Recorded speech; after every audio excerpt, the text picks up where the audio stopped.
Bon les gars, on va parler d'argent. On va parler d'argent les gars, on est en France et on va parler d'argent. Bon les gars, je sais pas pourquoi, mais je me suis chauffé à faire une vidéo. Il est 20h, je viens de finir mon taf. Bon, j'ai fini tard, là je vais à la BU. Et je vais aller tourner une autre vidéo pour les gens qui sont dans mon accompagnement. Et je sais pas pourquoi, mais je me suis dit, bon vas-y, fais une vidéo, ça fait longtemps que tu n'en as pas faite. Et les seules réflexions que j'ai en ce moment, c'est autour de l'argent. Pourquoi? Parce que ces temps-ci, ça avance pour mon business. Et donc du coup, quand vous avancez, forcément vos réflexions changent. Vous voyez des choses que vous ne voyez pas avant parce que en fait, vous avez atteint d'autres niveaux dans le game. Même si ce n'est pas ouf pour vous, il y a tellement de niveaux que c'est quand même des niveaux que vous avez franchis. Et donc du coup, je me suis dit que j'allais partager tout ça avec vous dans cette vidéo. La première chose, et ça c'est le truc qui m'a le plus marqué, c'est Andrew Tate qui le dit très bien. Moi j'écoute tout le temps ses audios de motivation quand je vais à la salle. Il le dit si bien, c'est que en fait tu n'inventes pas de l'argent, tu ne crées pas de l'argent, tu n'es pas une banque centrale, tu n'imprimes pas de l'argent, rien du tout, tu prends l'argent des autres. Tu prends l'argent des autres. Et qu'est-ce que ça veut dire? Ça ne veut pas dire ouais, tu vas mettre un fusil sur la tête de quelqu'un pour braquer son argent. Ça veut dire que tu ne peux pas te permettre de faire des choses dont les gens s'en battent les reins en fait. Parce que si les gens s'en battent les reins, les gens ne vont jamais te donner leur argent en fait. L'argent, c'est un truc qui est toujours en circulation. Quelqu'un se fait payer, quelqu'un a de l'argent, que ce soit une entreprise, que ce soit un client, que ce soit un salarié ou peu importe. Et quelqu'un va redépenser son argent dans autre chose. L'argent, il est toujours en mouvement. Donc si toi tu fais des choses dont le marché s'en bat les reins, pourquoi tu veux que les gens te donnent leur argent pour un truc dont ils s'en battent les reins en fait?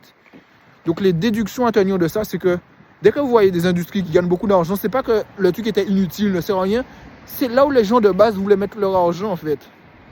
Parce que même pour vous, et je pense que c'est une sensation assez difficile à décrire, mais c'est un processus assez difficile de donner son argent. À part pour la nourriture, quand tu réfléchis vraiment à des moments où tu donnes vraiment ton argent, c'est vraiment un truc qui n'est pas facile parce que tu vois que ça sort, que tu as travaillé et que tu vas perdre quelque chose. L'aversion à la perte, elle est dure en fait. Et le seul moyen de compenser ça, donc de faire en sorte que les gens vont quand même passer par le processus d'achat, c'est que ce que les gens pensent qu'ils vont gagner par rapport à l'argent qu'ils vont dépenser, qu'ils vont gagner bien plus qu'ils vont perdre en te donnant leur argent. Moi, je le vois avec mon accompagnement. La principale objection que j'ai, c'est sur l'argent. Pas parce que les gens ne pensent pas que ce que je leur dis, ça va les aider. Ça veut dire que si c'était gratuit, les gens l'auraient pris. Si c'était légèrement moins cher, je sais que les gens l'auraient pris. Aujourd'hui, nous, on ne peut pas travailler en dessous d'un certain prix, tu vois. Donc, ce n'est qu'une question de perception de valeur et c'est ça sur quoi tu dois travailler. C'est pour ça que si aujourd'hui, tu es dans un salariat et que tu aspires à devenir riche, je ne te dirais pas que c'est mission impossible. Je te dirais juste que si tu travailles aujourd'hui dans un truc, tu as beau mettre toute l'énergie que tu veux, tu as pu être le gars le plus déter au monde. Si c'est un truc dont le marché s'en bat les reins, tu ne feras pas d'argent. Parce que tu n'inventes pas de l'argent. C'est pas parce que tu as été un bon soldat, un bon élève, un bon tout ce que tu veux, ce que tu as toujours appris à l'école, un bon quelque chose, un bon salarié, un bon truc que tu feras de l'argent. Non. Si le marché n'est pas prêt à payer pour ce que tu vas faire, ils ne vont pas payer plus, frère. Et c'est pour ça que moi j'ai compris très vite qu'il faut que je me taille de là où je suis parce que tu as beau être dédié à ce que tu fais, le marché n'est pas prêt à payer plus pour cette compétence en fait. Et c'est pour ça qu'on parle de compétences à haut revenu. Ça veut dire que c'est des compétences où le marché est prêt à aligner de l'argent sur la table. Que ce soit des métiers très bien rémunérés, que ce soit de l'entrepreneuriat en fait. Il faut que tu ailles créer de la valeur en fait. L'argent est lié à la valeur. Et donc du coup, si ce que tu fais n'intéresse pas les gens, tu n'as pas de valeur frérot. Donc les gens ne te donneront pas leur argent. Donc tu peux être le plus smart, tu peux mettre la meilleure énergie, tu peux mettre tout ce que tu veux. Si tu fais un truc dont les gens s'en battent les reins, tu ne feras pas d'argent, frère. C'est finito, tu vois. Et ça revient à un deuxième point. Et aujourd'hui, je l'ai vraiment compris. Ça ne sert à rien d'aller inventer la roue, en fait. Ça ne sert à rien de vouloir innover. Laissez ça pour les Elon Musk, sauf si vous pensez que vous allez être Elon Musk. Ça ne sert à rien de vouloir révolutionner. Ça ne sert à rien, les gars. Il ne faut pas révolutionner. Il faut copier, en fait. Et améliorer. Mais il ne faut pas révolutionner. Il ne faut pas vous dire que vous allez innover. Il faut juste aller là où ça fonctionne, en fait. N'inventez pas la roue, en fait. Parce qu'en fait, les réflexions que vous avez de vouloir innover, de vouloir faire un truc différent, il y en a tellement qui l'ont eu, les gars. Il y en a tellement qui l'ont eu, les gars. Pourquoi? Parce que ben, le marché n'était pas réceptif en fait. Et c'est pour ça que les gars répètent ça en boucle. N'inventez pas la roue en fait. Faites quelque chose, faites-le mieux. Montrez que vous êtes pas unique, mais original, différent. Mais n'essayez pas de faire un truc où vous êtes seul. Si vous êtes seul, c'est qu'il y a un problème en fait. Aujourd'hui, il y a trop de gens qui sont intéressés par le fait de faire de l'argent pour vous dire que vous allez aller dans un endroit où vous allez être seul. Vaut mieux prendre une petite part d'un gros gâteau qu'une grosse part d'un petit gâteau. Ça veut dire que ça sert à rien d'aller là où il n'y a pas d'argent en fait. Et là où je le vois vraiment, c'est pas politiquement correct de dire ça, mais vous connaissez ma chaîne, je m'en bats les reins. C'est que là, on n'est pas passé de ce côté obscur pour des questions éthiques, etc.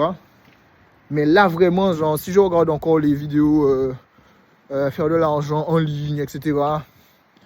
Franchement, il y a des trucs où je comprends comment vraiment les gars font de l'argent. En fait, quand tu vois le gros lifestyle, si vraiment vous êtes capable d'aller jump dans ça, moi j'ai déjà un truc qui fonctionne et je sais que je dois rester là et le faire scaler. Mais si vous n'avez rien, franchement, honnêtement, aujourd'hui, j'aurais dû aller faire de l'OFM, les gars. Franchement, parce que le marché est big en fait. Certaines actrices aujourd'hui gagnent plus que des stars de la NBA, frère. C'est chaud, frère. Question de value, les gars. Ça ne veut pas dire que c'est respectable, que c'est éthique. L'argent n'a pas d'éthique. L'argent n'a pas tout ça. Toi, tu en as. Donc, à toi de voir qu'est-ce qui enfreint le principe ou pas. Mais en tout cas, si les gens sont prêts à mettre leur carte bleue, et d'ailleurs, moi, j'ai un business dans la séduction. Donc, je peux vous assurer que j'ai déjà vu des gars un peu perdus qui sont aussi dans cette bullshitterie-là, qui on essaye d'aider, mais qui ne sont pas sauvables et donc, du coup, vont se réfugier dans cette solution-là. Ben, la vérité, les gars, tu ne peux pas empêcher le marché, en fait. Tu ne peux pas aller à l'encontre. Les gens veulent mettre leur argent là, c'est là où les gens le mettront, en fait. T'as beau leur dire... Bon, attends, je passe. Attends. Merci beaucoup. T'as beau dire aux gens, ouais, ben, plutôt que de faire ça, viens, on va t'aider, comme ça, machin. Les gens s'en battent les reins, frère. Les gens sont dans une situation, ils sont désespérés, ils veulent mettre leur argent là. Ils vont continuer à mettre leur argent là, frère. Le marché, c'est un truc de ouf, les gars. Le marché, c'est un truc de ouf. Quelle autre leçon que j'ai appris sur l'argent? Ah ouais, les gars, vraiment la marge. Ah, les gars, franchement, aujourd'hui, franchement, j'ai passé les différents steps. Mais franchement, en plus, on est en France, dans un pays où on est tellement imposé, tellement taxé partout. Ah, les gars, le nerf de la guerre, c'est vraiment ce qui vous reste à la fin, les gars. C'est vraiment pas combien vous gagnez. C'est combien il vous reste à la fin. Bon, je vous dis, j'ai un accompagnement, donc grosso merdo, on pourrait dire que 90% de ce que je touche, je l'ai. Je dis 90% parce qu'il y a 10% que je délègue quand même. Enfin, des petits trucs genre montage, machin, mais sinon, la vérité, on pourrait tout garder, surtout au niveau auquel on est, parce qu'on fait que de la prospection. C'est assez manuel. Mais les gars, c'est vraiment possible, quoi. Il y a vraiment un truc à faire, quoi. Vous pouvez vraiment fonctionner, en fait. Si vous appliquez tout ce que je vous ai dit auparavant, vous faites ça réfléchir, les gars, vous allez trouver ce qu'il faut faire, en fait. J'ai pas dit de faire de l'OFM, attention. Hein. Mais j'ai dit réfléchissez. Regardez là où les gens dépensent déjà leur argent. Essayez de comprendre. N'essayez pas de vous dire que vous êtes plus intelligent, que vous allez révolutionner. Comprenez déjà ce que les gens veulent et donnez-leur et faites-le mieux, en fait. C'est tout, les gars. C'était tout pour la vidéo. N'hésitez pas à liker, s'abonner, cliquer sur la cloche parce que ça fait toujours plaisir. Allez, tchuss.